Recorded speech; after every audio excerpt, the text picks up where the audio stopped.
Damn, didn't I just see you guys? And I got to see him tomorrow? Ugh. Frazier, this is called Hell Week.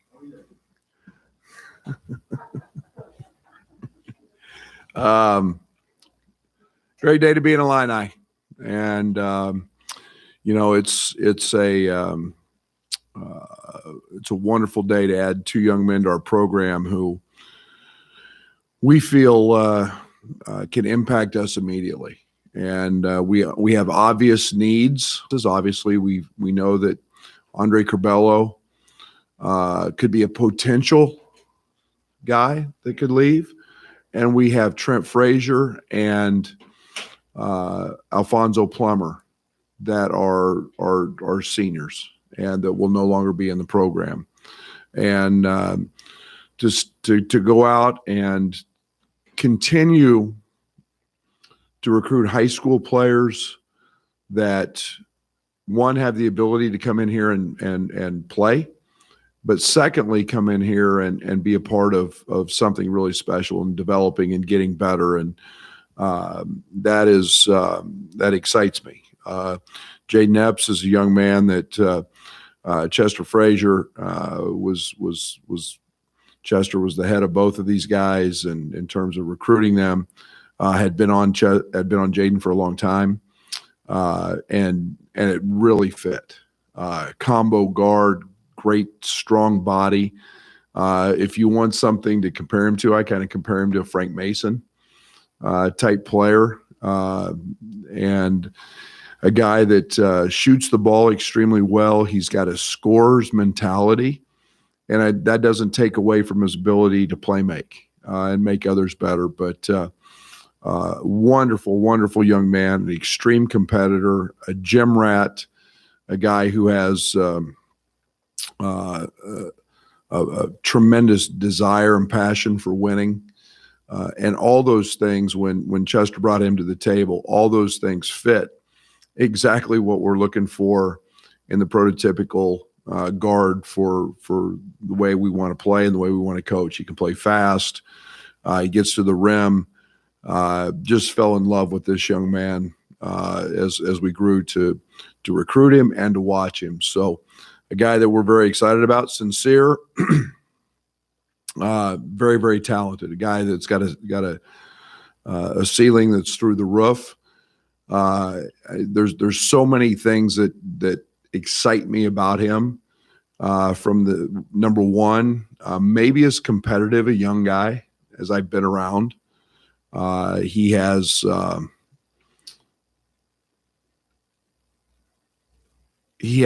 passion to win that is literally second to none. And that means in anything. I feel bad for his parents sometimes because, he's going to try to be the first done eating dinner. He's going to try to eat the most. He's going to try to, playing against the JV, he's going to try to embarrass that JV player. He has a tremendous competitive drive, which will allow him to succeed. Gifted player, can go get a shot anytime he wants. Extremely athletic. I compare his body type, if you want to comparison, to kind of a De'Aaron Fox for the Sacramento Kings type. But a guy that's very explosive, can get downhill and dunk on you 1 minute, and then has enough ball skills to stop and go get a three. He's a very good hard shot maker. There's not a lot of those guys. And then defensively, he's got great length. He's got great quickness that I think he can turn into a tremendous defender. Jayden as well. Jayden's so bullish and strong, and both these young guys, I think, defensively can excel at this level. So we're excited. They meet our needs. We know we've got losses, and we feel like that these two young guys can step in and fill those spots. Coach, you watch these two guys on film, and they're both bucket getters. How do you feel about their ability to be a primary ball handler and facilitator? Are you confident in that as well? Yeah, I think that both of them playing ball screens very well. I think that I compare him in different ways a lot to Trent. Trent was a primary scorer coming out of high school that made the adjustment quite nicely. I'm all about guys that they have to be able to score. And if you can't score and shoot it in today's game, it's really hard to play at the high major level. And both these young guys do that, but they can also make themselves great facilitators. They're unselfish. They're competitiveness. They're good passers. I think that either one of these guys, and you play them together, you're going to get a duo in the backcourt that can do a lot of things, and not just for themselves, but for everybody else. Brett, obviously in these last few classes since you've been here, you guys have really loaded up on highly regarded guards here. How does that help you, that pitch on the recruiting trail, and what is it about not being afraid to bring in 2 or 3 guards and watch it work? We need about 5. We didn't have enough last night. And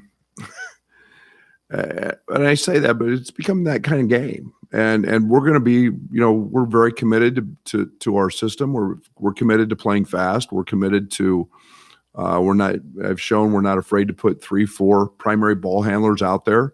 We've not been overly concerned about size.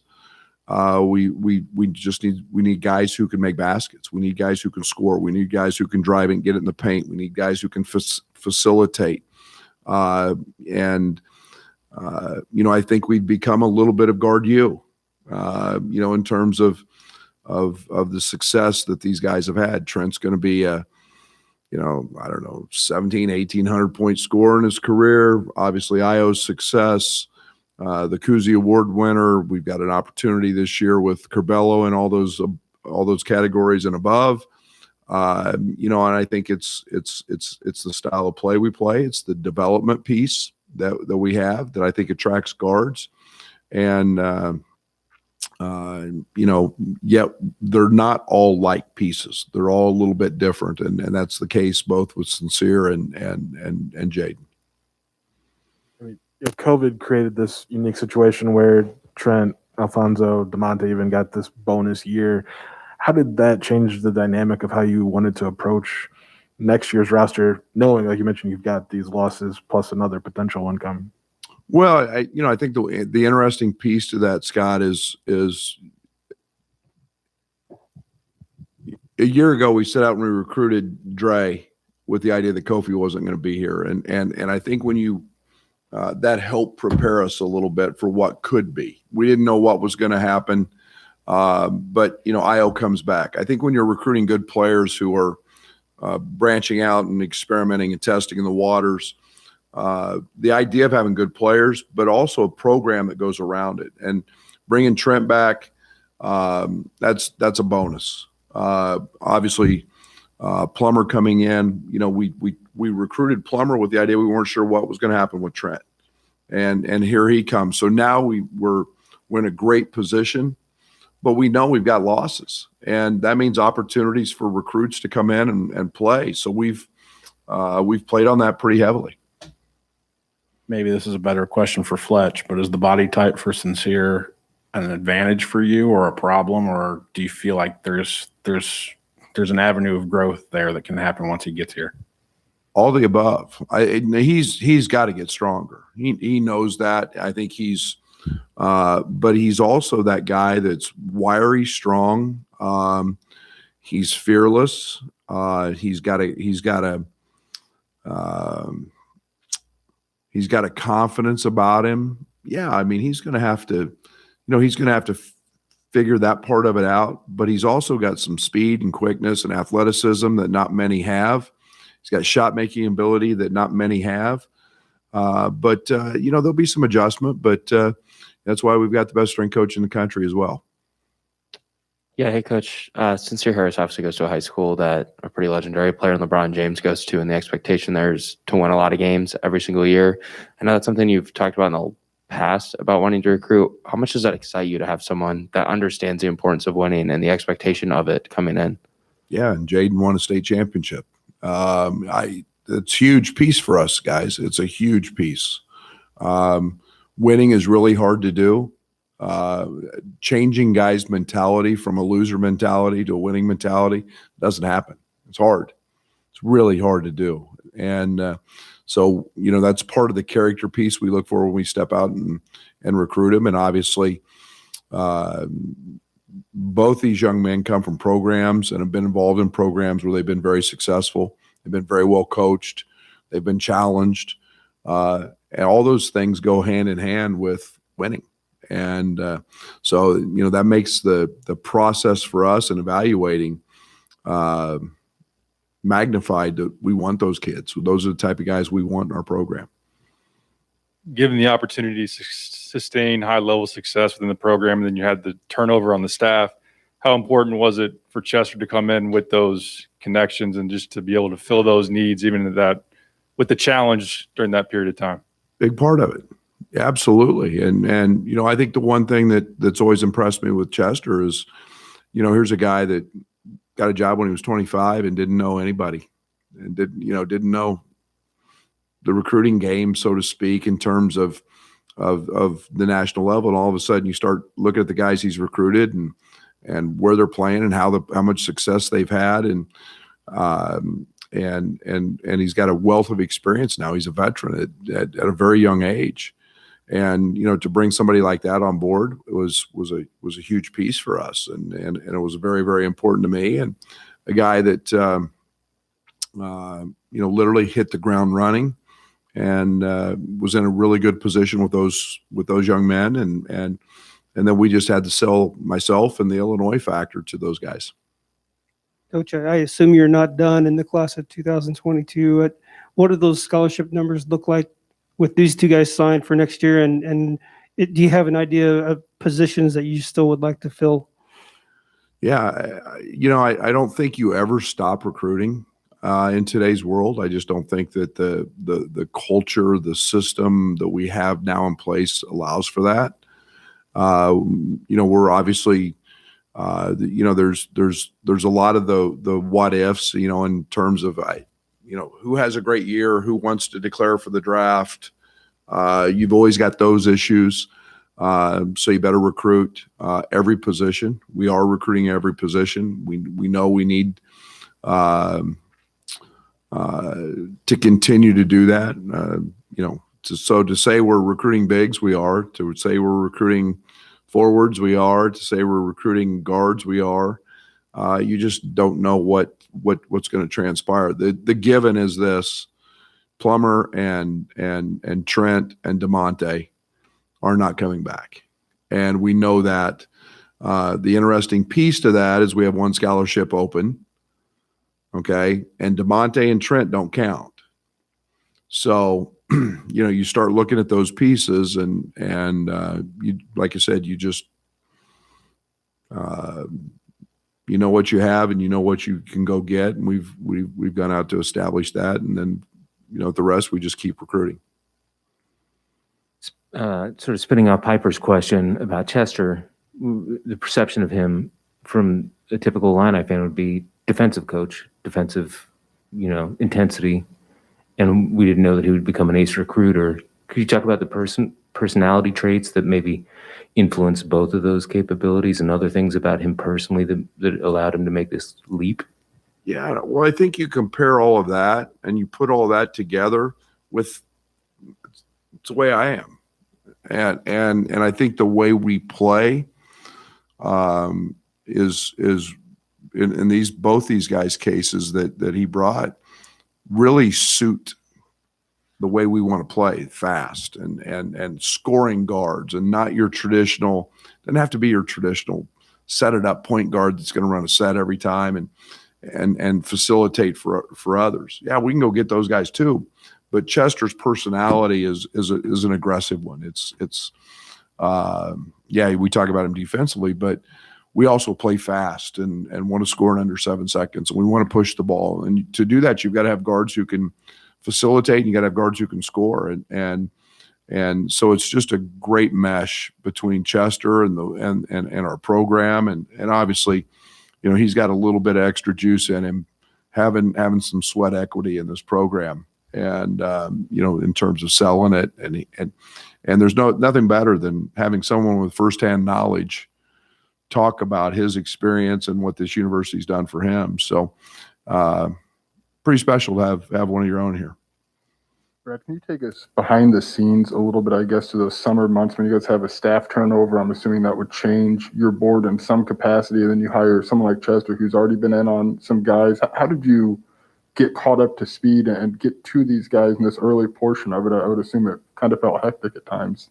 Yeah, I thought it was pretty seamless. Obviously you guys follow it and but it became just it's almost like you just change seats, you slide over and start the car and you're off and running. You don't worry about it. You just push go and push the accelerator and you're off. And the transition was pretty seamless. It just so happens he's recruiting a couple of guards. It just so happens that we're going to lose a couple of guards, and it was just the perfect fit. And they just happen to be top 100 guards and really fit what we do. And those were our primary needs. And we just addressed those today with the signing of those two young men. So it was a perfect fit. Jayden transferred this summer and will play a national schedule at Combine Academy. How can that be advantageous for him in his last year of high school? Yeah, I think it's tremendous. One, he plays for a guy who has achieved tremendous success in Jeff McGinnis. Jeff does a great job. I was watched a practice. It's fun to watch them practice. He gets after him. He coaches them. Obviously playing on a national schedule, he's going to get challenged every night. He's had a couple of big nights against some of the best already in their first few games. I think he said 39 and I don't know, Chester, 35 or 33. And, so it's going out and proving it on the national level. And I'm telling you now, he's an elite bucket maker. And, but he's also getting coached and he's playing against the best, and that's what he wanted, and I'm excited that he's getting the opportunity to grow that way. If you do get Bello back for another year, what do you think about Jayden's ability to play with him? And then if he has to fill that point guard role, how do you see that dynamic of being able to play together or play the point? It's beautiful because either one of those guys can play all over. And I mean, I look at it like you want to go back a year, you go back to Dre and Io and Trent, and you've got different spots and different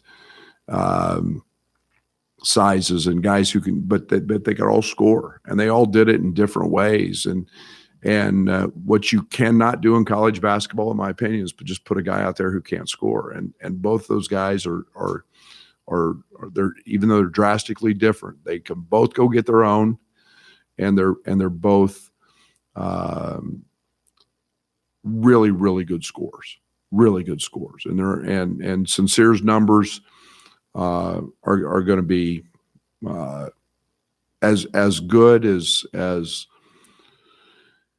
his team plays a certain style. I mean, had he been on the circuit this summer, I mean, we would all have got to see his shot making ability. But we got three guys, and if we're that blessed and all that happens, we're in a really good spot. Coach, I know it's hard to evaluate where it's going to be at the end of the year, but at what point do you start paying attention to the transfer portal? And I know it's tough with your numbers and everything, but with how much of an influence that has on the game, when do you start paying attention to that? Never stopped. I don't know how many. Somebody told me there's 80 some in there already. Never stop. We've got potential scholarship open a semester. You're always looking. You never know where that piece may come from. That's Tyler checks that every day. He gets the list of the coaches that are out recruiting, and if they haven't checked it, which most of them do anyway, then we're on it. If there's somebody that we need to look into, so it's it's starting to become an important time of year again as we're going to see kids enter the portal as semester comes a little closer to the end and games have started. From a big picture standpoint, how does recruiting change now that you're winning at the level you are? You have Iowa in the NBA, you got NBA people looking at Bello and Kofi versus maybe selling a vision earlier on. Have you noticed a difference in just in terms of the feedback or how that goes in terms of seeking out players?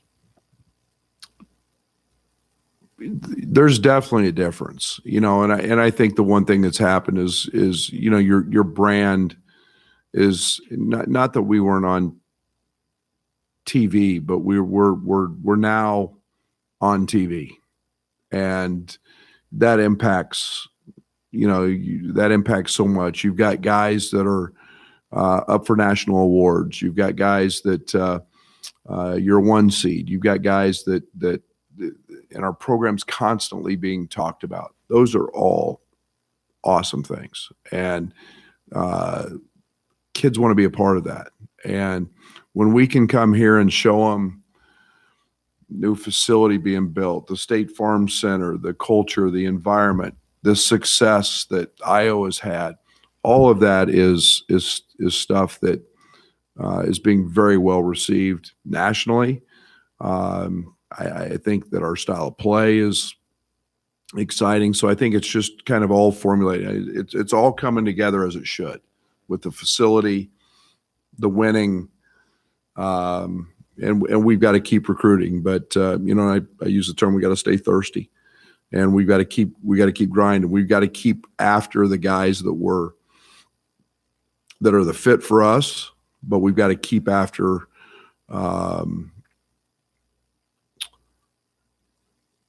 And I think to best sum it up, I think we're more, kids are more receptive to letting us in. Before it was like, oh, coach, we know a little bit about Illinois Big Ten, but nah, not really. Now I think we're fighting in a different ring, so to speak. Since you hired Tyler, what kind of influence has he had on the recruitment process that you have, whether it's with high school kids or transfers?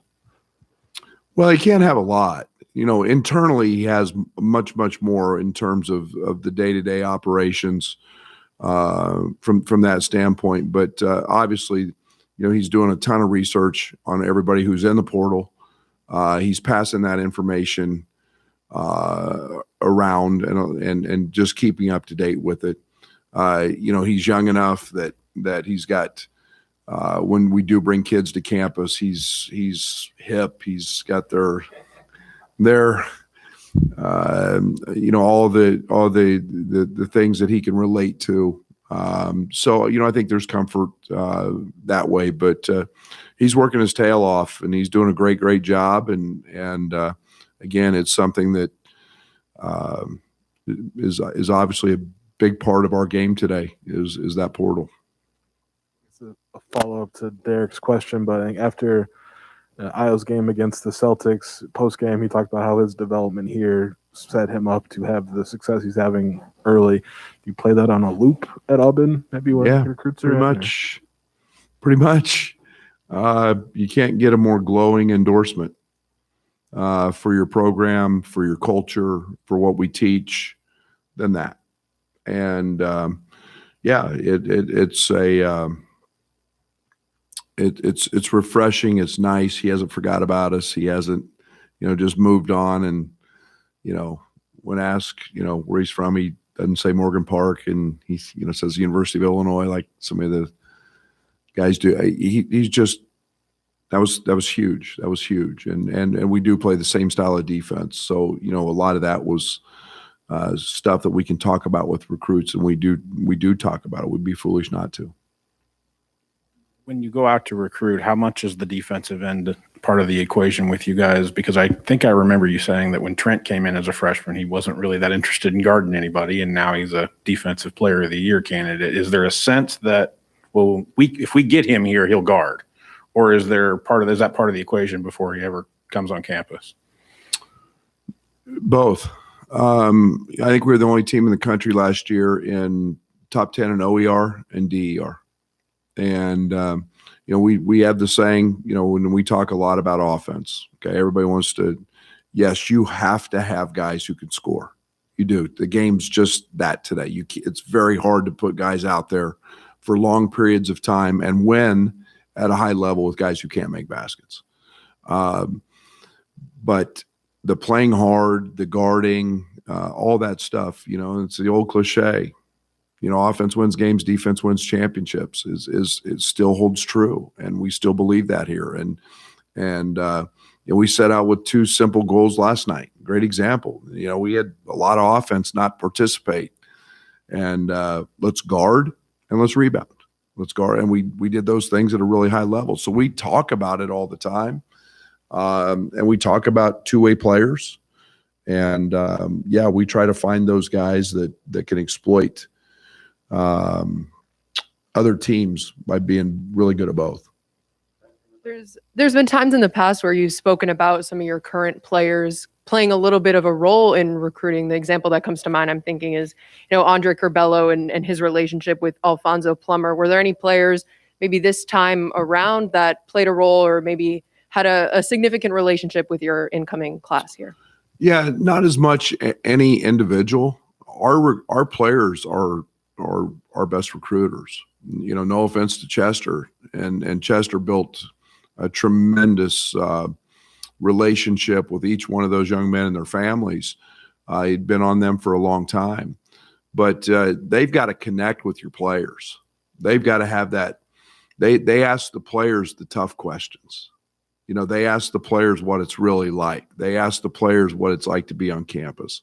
So it's truly our players that can be the final hammer, the sails, and put the nail in the coffin, so to speak. But there were not anyone specific in those cases. Obviously, everybody wants to meet Kofi and be around Curbelo, and they're involved. There's no doubt. But Chester had deep relationships in this case. But our if they'd come here and our players were jerks and didn't take care of them, they weren't coming. And so it's every player has got to do his part. Thank you. See you tomorrow.